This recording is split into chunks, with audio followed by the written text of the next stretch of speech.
კიდევ ერთხელ თქვენთან ერთად არის ინფორმატორი და მსოფლიო შოუ ბიზნესურ სიახლეებს გაგაცნობთ მაესტროს განახლებულ ეთერში. ასე რომ არც თუ ისე დიდი შემოქმედებითი პაუზის შემდეგ დავუბრუნდი ისევ თქვენთან, რადგან ერთად გადავალოთ თვალი ქართული და უცხოური შოუ ბიზნესის სიახლეებს. რადგან ეს გახლავთ ჩვენი პირველი გადაცემა განახლებულ ეთერში, გადაწყვიტეთ ჩვენ ერთგულ მაყურებელს ზოგს გაგახსენოთ, ზოგს კი გაგაცნოთ თუ რა ისტორია აქვს მაესტროს, სად და როგორ დაიწყო მისი შემოქმედებითი სვლა, სანამ ახალ ეთერში გავიდოდა. ეს ყველაფერი მოკლედ ჩვენ სიუჟეტში.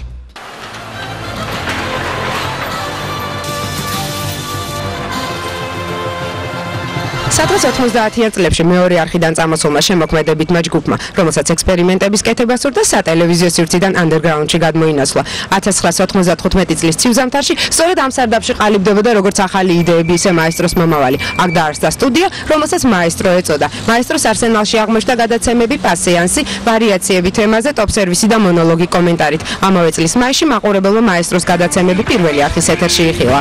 მოკლედ სტუდია მაესტრო მხოლოდ ერთი, თანაც უკვე ლეგენდად ქცეული გადაცემა პასეანსის საფუძველზე ჩამოყალიბდა. თუმცა მალევე შექმნა არანაკლებ საინტერესო ახალი გასართობი გადაცემები. მათ შორის სველი ხაზი, უვერტიურა, ლოტო მაესტრო, უცნობი და რეკორდ კლუბი. ერთი წლის განმავლობაში სტუდიის გადაცემების რიცხვი კიდევ უფრო გაიზარდა და მაესტროს საყვარელ მაჩვენებელს 13-ს გაუთანაბდა. ცნობისთვის ეს რიცხვი დღემდე სტუდიის სიმბოლოდ რჩება. პირველ არხზევე მაყურებელი მაესტროს ცნობილ ჰიმნსაც ისმენდა.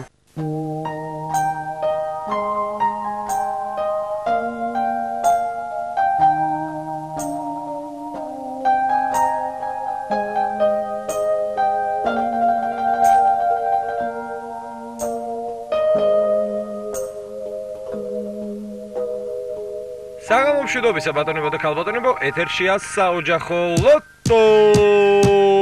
უცნაური სპეციალური სავალდელი ამჯერადაც თქვენთვის ყველასათვის კარგად ნაცნობ ადამიანს უკავია. მათ ვისაც სურს სასიამოვნოდ გაატაროს დრო და არ იცის სასწაულს, სტუდია მაესტროს ეთერშია გადაცემა ტოპ-სერვისი. ეთერშია სტუდია მაესტრო, გადაცემით ამბობენ მეთი აგვასალი ვარ, გამარჯობა. ვირის საუკეთესო სიმღერების ათეულით ეთერშია ქიმბარარი. მარიაში განვიხილავდა კონცერტს. ეთერშია პასეანსი დემოკრატიულ საწყისებზე.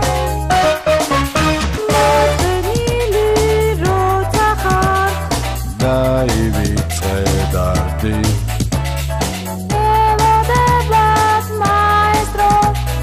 მეგობარი კარგი მარიაში ამბობენ ეთერში ლოტო ეს ხვალზე მუდამ ჰეი ჰეი ჰეი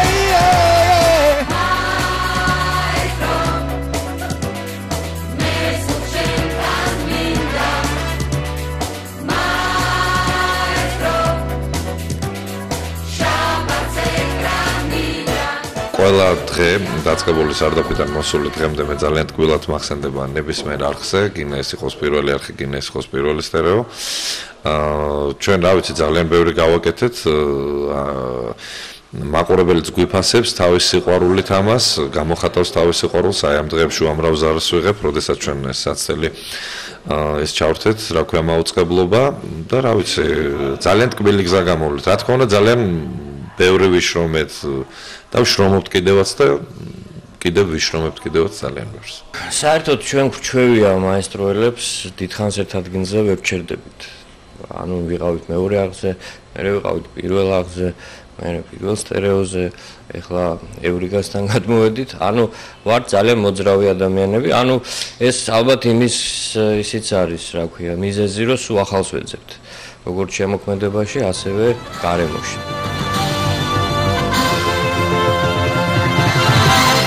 ამის შემდეგ სტუდიამ, რომლის გადაცემები ენერგიულობითა და სიხალისით გამოირჩეოდა, საეთერო სივრცისა და დროის გაფართოება გადაწყვიტა და პირველი არხის შემდეგ მაუწყებლობა პირველ სტერეოზე გააგრძელა.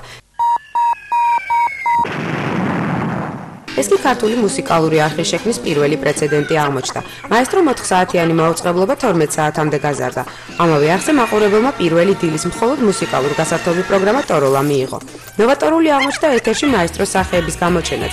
მეორე არხის შემდეგ მაყურებელს პირველად გაუჩნდა შესაძლებლობა ეკრანზე ის სახეები ენახა, რომლებიც შებოჭილი მოძრაობების გარეშე, სლენგის გამოყენებით, ემოციითა და ახალგაზრდული მუხტით დატვირთულები დილის ეთერით მათ ოჯახებში შეიჭრებოდნენ. ეს უფროსი თაობის მაყურებლისთვისაც მისაღები აღმოჩნდა. ჰქონდა.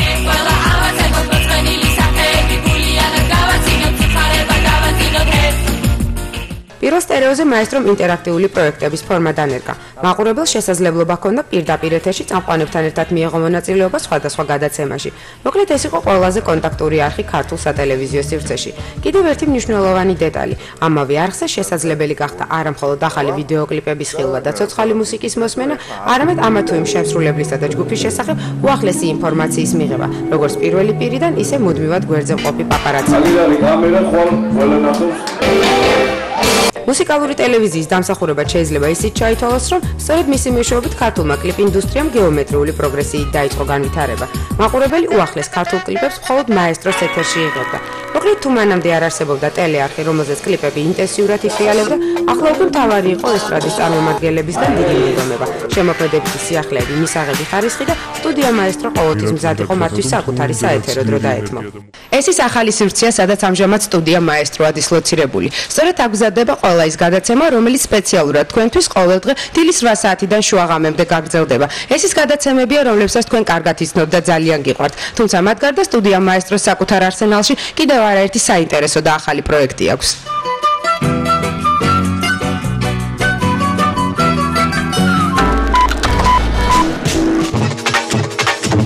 ჩვენი დედაქალაქის ერთ-ერთი ყველაზე მნიშვნელოვანი, ახლა უკვე შეგვიძლია ვთქვათ, კულტურული მოვლენა ამ დღეებში იყო თბილისობა. დღესასწაული, რომელიც ყველა წინამორბედისგან განსხვავდებოდა არა თავისი გასტრონომიული მოთხოვნით, არამედ კულტურული ღონისძიებებით. გუშინ 24 ოქტომბერს სამდღიანი პროგრამა დასრულდა. წელს თბილისელებმა დედაქალაქის დღესასწაული სრულიად განსხვავებული სახითა და ფორმატით მიიღეს.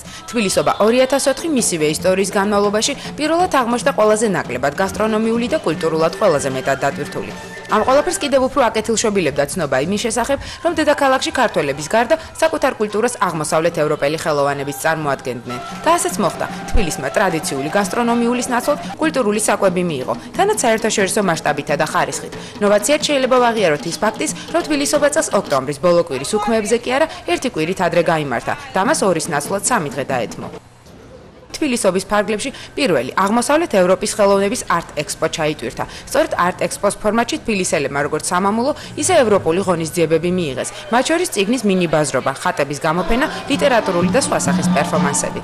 მართალია არტ ექსპო თბილისის მერიის დიდი მხარდაჭერით წარიმართა, თუმცა საკუთრივ მერიას და განსაკუთრებით კულტურის საქალაქო სამსახურს თბილისელებისთვის არანაკლებ მნიშვნელოვანი სიახლეები ჰქონდათ მომზადებული. მათგან ყველაზე შთამბეჭდავი ფილარმონიასთან სუხიშვილების ანსამბლის ვარსკვლავის გახსნა აღმოჩნდა, რასაც წინ დინასტიური ქორეოგრაფიული კარმის მატარებელი უმცროსი ილიკო სუხიშვილის მიერ განსაკუთრებულად მომზადებული საათნახევრიანი კონცერტი უძღოდა. წყობა არის პროგრამის ისეთი, რომ რაღაც ერთ მასზე გვინდოდა გავაკეთებინა ერთ სუნთქვაზე მთლიანად ეს შესვენების გარეშე პროგრამაა.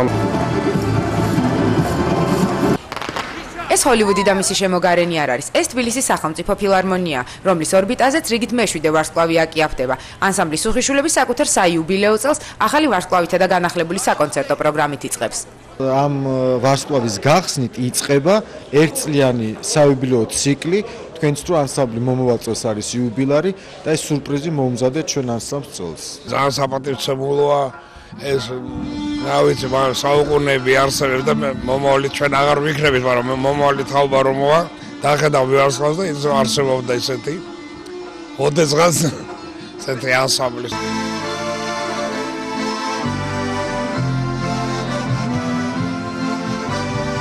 თბილისობის ფარგლებში სხვა მეტნაკლებად კარგად დასამახსოვრებელი ეპიზოდებიც აღმოჩნდა. მათ შორის ბაკურ ბაკურაძის საავტორო კოლექციის ჩვენება, რომელიც მეტეხის ხიდზე გაიმართა. დიზაინერი, რომელიც დიდი ხანია საკუთარი სტუდიიდან არ გამოსულა, პირველად წარსდგა მაყურებლის გნებავთ პოტენციური მყიდველის წინაშე და მას საკუთარი ნაწარმი წარუდგინა. ეხლა შეიქმნა ეს კოლექცია, პრედაპორტე პირველი და მე ვფიქრობ, რომ სოფლიოში ყველაზე პირველი, ყველაზე მაგარი ქალაქი რაც დაარსდა, ეს არის თბილისი.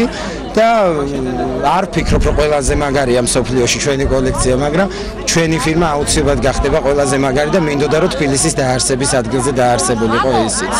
ამავე კატეგორიაში შეიძლება გაერთიანდეს შარდენის ქუჩაზე გამართული ღონისძიებაც, რომლის მასპინძელის ნინო იოსელიანის სალონი აღმოჩნდა. მეიდანი იყო ცნობილი როგორც სავაჭრო ცენტრი. შუა აზიიდან, აზიიდან დადიოდნენ ვაჭრები და ამ კონცეფციიდან გამომდინარე ჩვენ გადავწყვიტეთ რომ შარდენ ბარში გაგვეკეთებინა აზიური ფართი. თბილისობა მის ყველა წინამორბედთან შედარებით ყველაზე განსხვავებული და არაორდინალური აღმოჩნდა. დედაქალაქელებმა მიიღეს ის, რასაც არ ელოდნენ. რამდენიმე ქუჩაზე გადანაწილებული კულტურული ღონისძიებების საინტერესო ნუსხა ყოველგვარი სოფლის ნობათისა და ტრადიციული ქართული სუფრის გარეშე. ასეთი იყო პირველი ტრანსფორმირებული დღესასწაული თბილისში.